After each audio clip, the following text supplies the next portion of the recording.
जय Malhar news चॅनलच्या सर्व प्रेक्षकांना सपना चौधरीचा नमस्कार। नंदुरबार जिल्ह्यातील अक्कलकुवा तालुक्यातील डेब्रामाळ येथे स्वस्त धान्य दुकानावर धान्य मिळत नसल्याने लाभार्थींनी थेट जिल्हाधिकारी यांच्याकडे समस्या मांडल्यात। काही लाभार्थ्यांना अपूर्ण धान्य वितरण होत आहे। जाब विचारणाऱ्या ग्रामस्थांना धमकावल्याचा आरोप।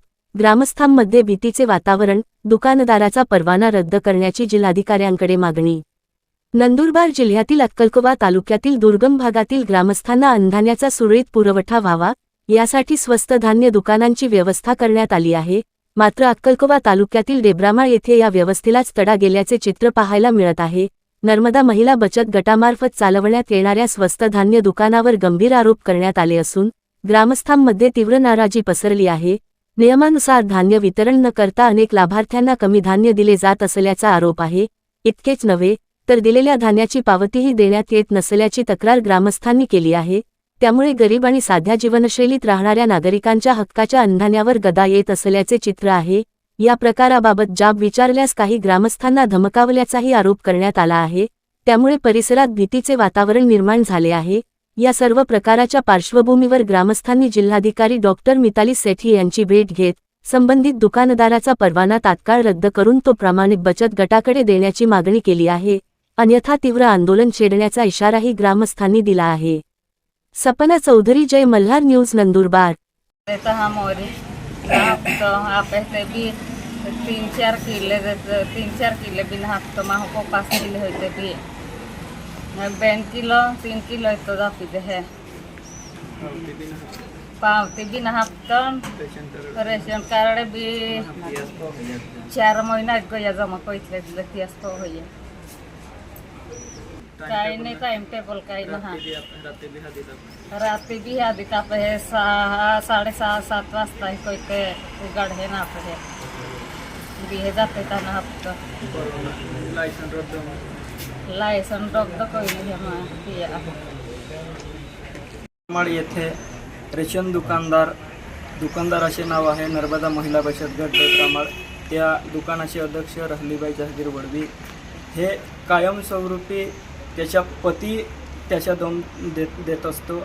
गावातील 8 ते 10 लोकांना रेशनचा माल घेण्यासाठी गेले असता विसरलं असता त्यांनी स्वतःच्या घरात नेऊन त्यांनी मारहाण केलेली आहे। आणि आम्ही काल 17/3/2024 रोजी डेब्रामाळ स्वस्त धान्य दुकानदाराकडे गेला असता त्यांनी आम्ही 3 वाजेपावते आम्ही भर उन्हात थांबलो। त्याच्यानंतर त्यांनी सरळ कुलूप लावून घेतले। कुलूप लावल्यानंतर आम्हाला समजलं की यांना रेशन धान्य लोकांना द्यायचं नाही आहे। 1 ते 17 दिवस झाले त्या महिन्याचं रेशन आम्हाला मिळालेलं नाही आणि पावतीसुद्धा देत नाही आहे।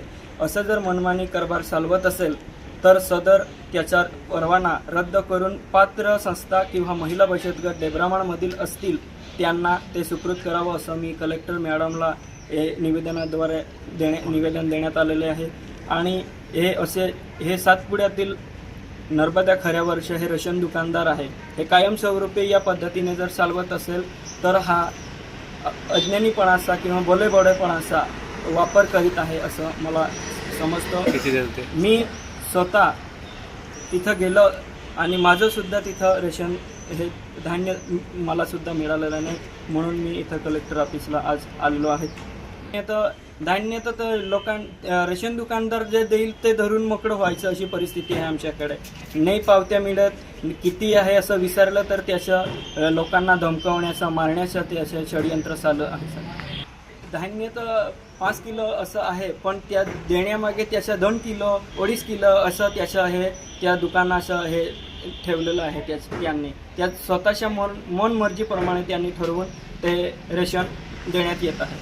डेब्रामाळला म्हणजे आमच्या गावातच मी बघितलेलं आहे डेब्रामाळमध्ये, कारण आपण दुसऱ्या गावातले नाही सांगू शकत, असू शकता पण आपण काही तेवढं हे बघितलं नाही आहे। कारण डेब्रामाळला मी स्वतः प्रत्यक्ष जाऊन मी त्या रेशनाचा मी एक त्याच्यातला वारस आहे। रेशन दुकान कार्डाचा मी पण त्या मालक आहे।